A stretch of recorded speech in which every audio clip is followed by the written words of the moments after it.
Hi, I'm Lucy and I'm here today with a roundup of patterns, fabrics, tips and tools from the Great British Sewing Bee Series 11, Week 7. Let's get started.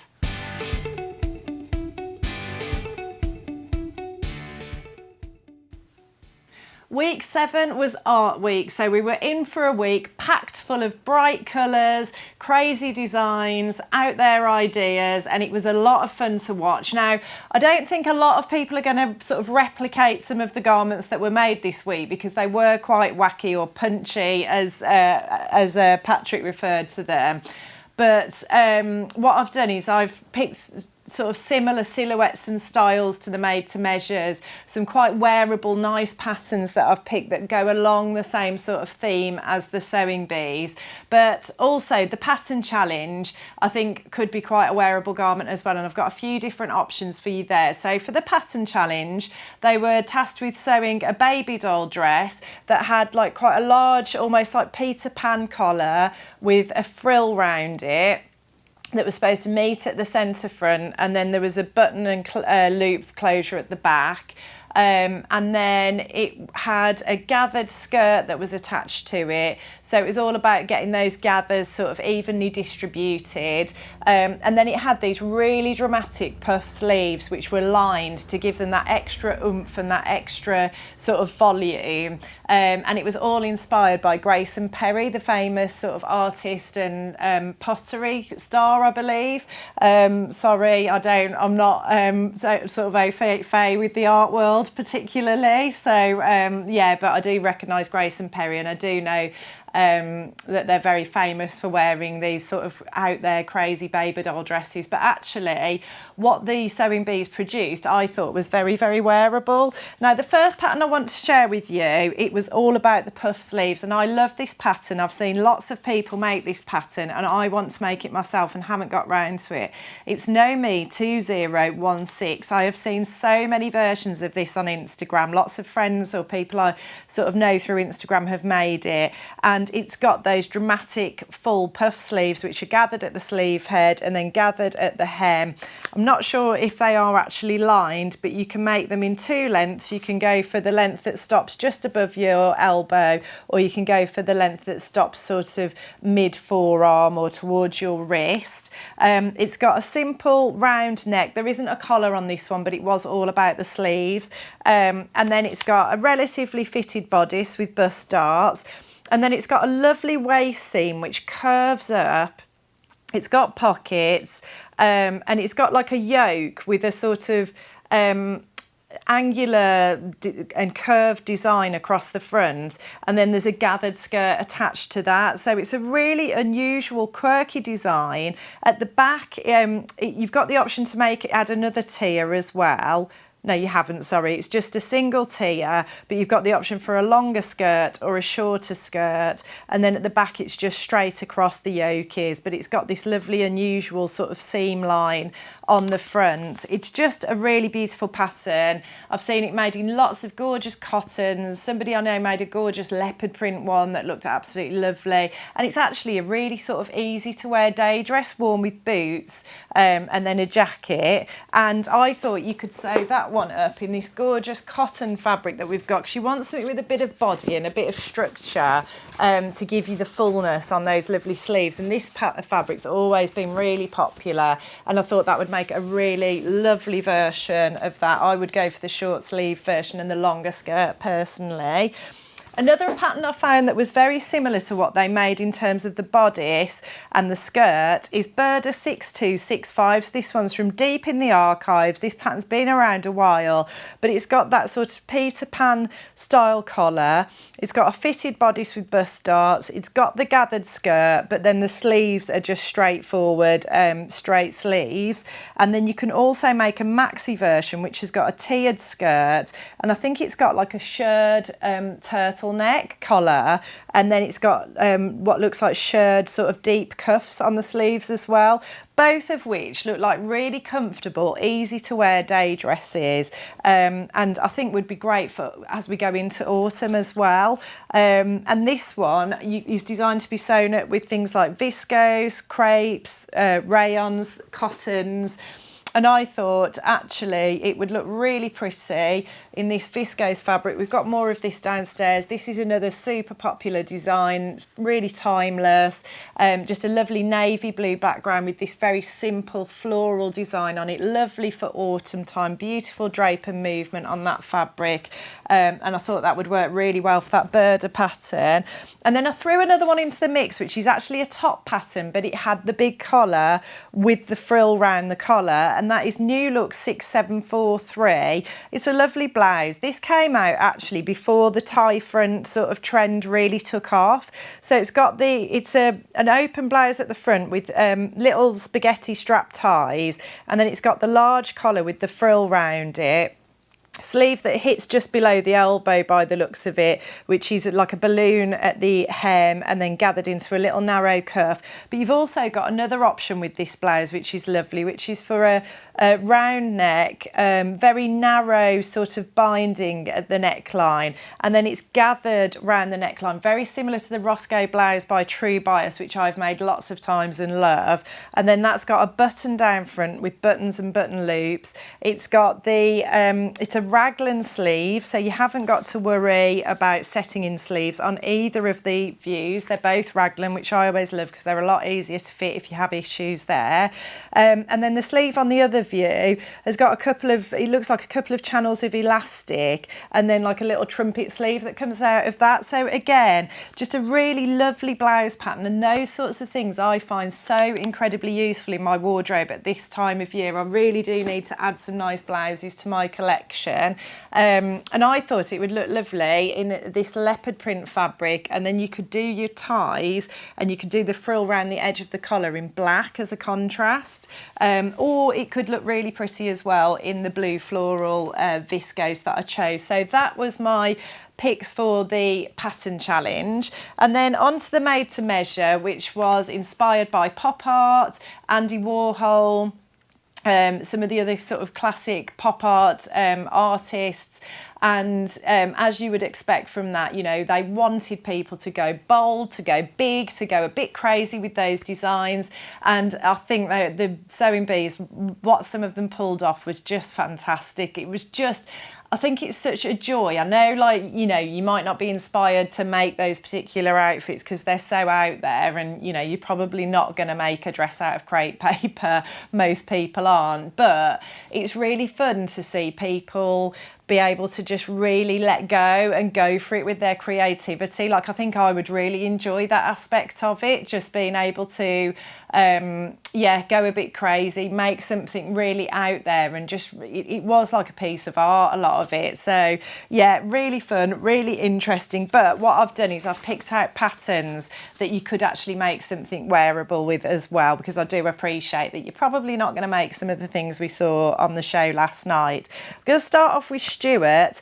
who made a panelled dress. He chose loads of different brightly coloured fabrics, interfaced the fabric to give it like a stiffness, and made this really lovely panelled dress. Unfortunately, I think the judges thought that it wasn't pop art enough. They all commented what a nice dress it was, and I think Patrick said it reminded him of like a Matthew Williamson collection, I think it was, or it might have been another designer actually. But anyway, it was a really lovely dress, and I felt really inspired by it, and I landed on the pattern that I think he might have used, or if not is very, very similar, which is the Megan Nielsen Karri dress. And I'd totally forgotten about this, but this is such a cute pattern. It's got almost identical, well, I think it is identical panelling to the one that Stuart made. So it's got a round neck at the front. It's got a diagonal seam line across to the armhole from the neckline, and then that curves round as a princess seam to the waistline.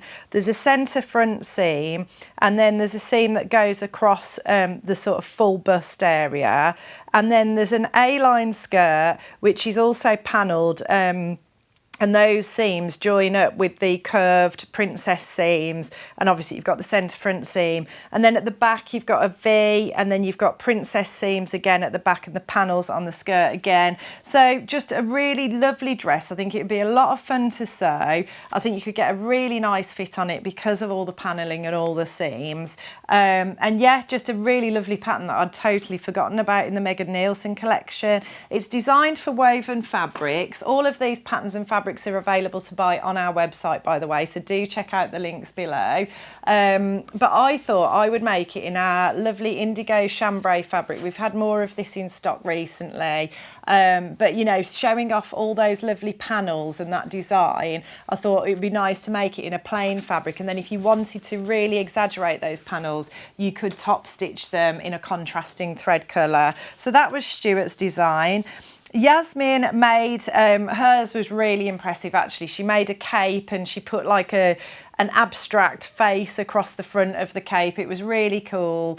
I think the judges really liked it. And then there was, she made just a simple shift dress to wear underneath that. But Esme did point out that the bold sort of colours of the cape, which were totally in keeping with pop art, didn't, she felt, work very well with the sort of cream simple slip dress underneath. That was her bit of feedback, but I think the cape was just so impressive. But capes, I think, you know, they sort of come and go in terms of what's in fashion, but I think actually for evening wear, a very simple cape like the one Yasmin made with just a round neck and just a very simple silhouette can be a really lovely cover up for evening wear in the winter. And I chose Vogue 2078, which has got a few different views on it, but there is one that's just got that very simple round neck, very simple opening at the front. On the pattern packet, they've done it in like a beautiful brocadey fabric, looks like a sort of animal print. And I thought you could make that up in, we've got this beautiful jacquard brocade fabric. It's got gold, cream and like a very pale grey in it. It'd be a simple make, it'd be easy to make, but I think you'd feel really special on an evening out with this just over your shoulders as a cape. What a lovely, lovely thing to wear. And then for this sort of shift or sheath dress that she made, I chose the Style Arc June sheath dress, which is just a very classic, simple, round neck, sleeveless design, bust darts, a little button and a loop closure at the back and a little keyhole cut out. Very, very simple design, very easy to sew and to wear. And to wear with the cape, I would use our Prestige crepe for that one, in the ivory colourway, and that's just a classic sort of lovely medium weight crepe, really good quality, lovely drape and movement, and I think that would look really sort of exquisite with that brocade. But then if you wanted a more sort of day dress using the June sheath dress, I thought this lovely cotton sateen fabric could work really well. It's in a sort of pale, I think it's like an off-white with like a very subtle olive-coloured, very small animal print on it. And I thought that would just make a really lovely day dress. We've got that in the black colourway as well. So that one, the other one's black and white. And that was Yasmin's outfit and my inspiration for that. Gaynor also made a very simple sort of shift dress design. And then she colour blocked and she added some shapes on it. I think she probably didn't quite go for it enough, but they did comment on how impressive her sewing was, which I think she was really pleased about and was lovely. The pattern I chose for this one is Simplicity 1609, which is a classic 1960s. I think it is a reproduction, original 1960s, simple shift dress pattern. And I've made this before. Oh, there was another Simplicity pattern that was very, very simple. And I think this is a fantastic dress. I really do. It's just two main pattern pieces, so really easy to sew. There's a few different variations on this one. There's a really cute sort of petal collar on one of the versions, if you were inspired by the collar in the pattern challenge, and a little sort of button detail at the front. You can go for just the plain simple version, or there's one with a bow on the front, and it's just got that A-line skirt, sleeveless design, high neck. I bet it's got French fish darts on the back for shape, and then it's French darts on the front, which I love. They come up from sort of like the waistline up to the bust, and I always think they just give such a lovely shape to an otherwise very, very simple dress. And when I made this, I made it in a lovely flannel fabric, like a cotton flannel. It was like a plummy colour, and then I used to wear a black turtleneck underneath it and black tights and boots in the winter, and it was so comfortable and so warm and lovely. And I thought you could make that up in this gorgeous suiting fabric we've got. It's a very simple navy check. Really understated, really easy to wear, beautiful quality. I've got a feeling it might be Italian wool or something. All the details are on the description on the website, so do check out the links and you'll see full details there. But it is a very, very high-end, high-quality fabric. I remember when I got these in, and I just think if you sewed that up in this fabric, you could then put various different jumpers underneath in winter, autumn, winter, and you'd have a really warm, comfortable, easy to wear outfit. So that was my inspiration from Gainers. Kit made an incredible dress out of crepe paper, which was just crazy. I can't believe he managed to do it. And there was one bit where there was a tear and I thought, but yeah, he luckily dodged it. It was in the seam allowance, I think, but he stitched reinforced interface into the back of his crepe paper to give it the structure, the body and the support that it needed. And he created this, it was like a piece of art. It was really cool. But what I took from Kit's was, it was the shape of the dress. It was very voluminous and oversized, but the general shape was, again, similar to these, that sort of shift dress shape, sleeveless. I think it had a round neck at the top and then sort of like a gentle A-line skirt, and it just immediately reminded me of a beautiful Vogue pattern that I wanted to shout about just because it is so beautiful, which is Vogue 1879. It's got the high neck, the sleeveless design, and then it's got that A-line skirt, but it's got some beautiful seam lines on it. So you've got bust darts, and then you've got bust darts coming from the waist up, but the waist has got a V sort of seam at the front, and then at the back it goes in the other right direction. The V goes up and meets a deep V at the back.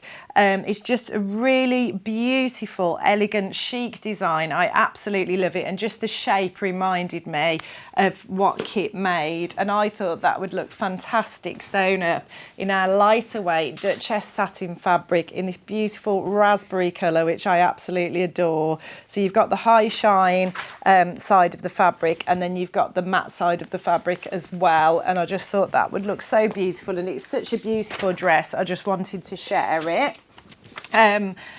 Also, the other thing is everybody was using a lot of bias binding. I'm just coming on to Kaz, and she said she sewed something like 8 meters of bias binding on her design. So I'm going to pop a link to a few tutorials we've got for sewing bias binding. I've got one video that's got like 7 different methods in it. So if that's something you're wanting to tackle in your sewing and your dressmaking, I thought I'll put a link to that below for you.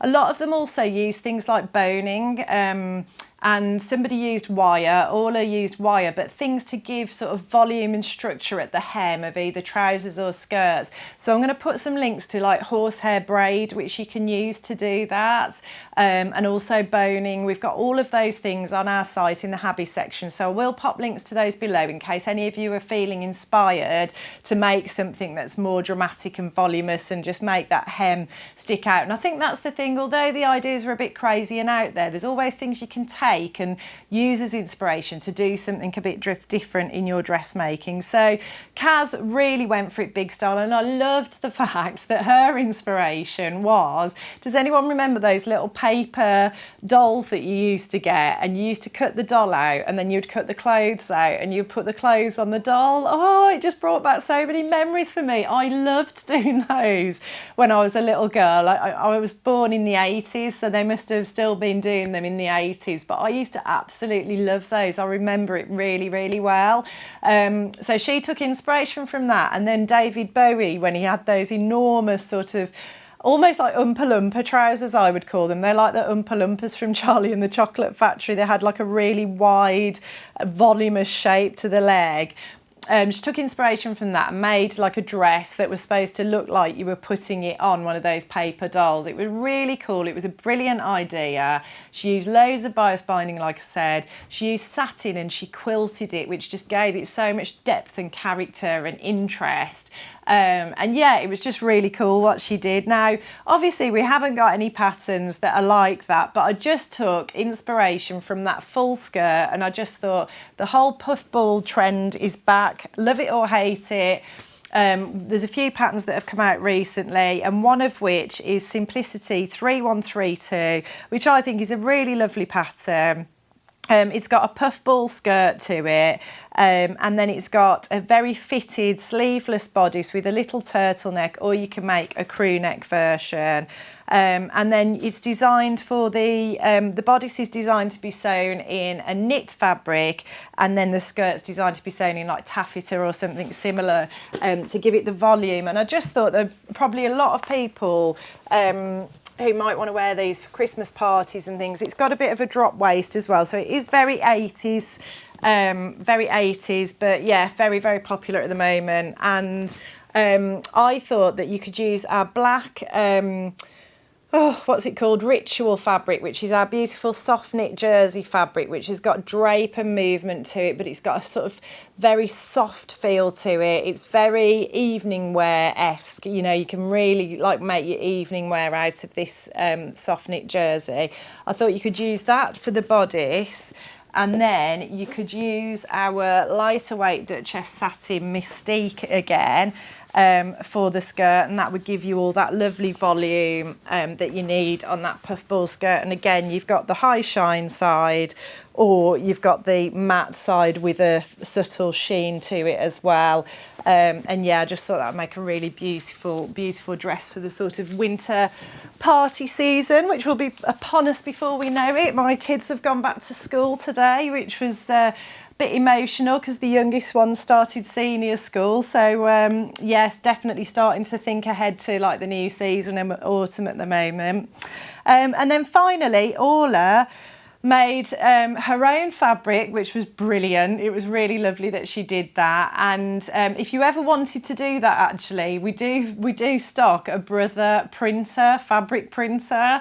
And it's on offer at the moment on the day I'm releasing this video. I think that offer is going to be coming to an end soon.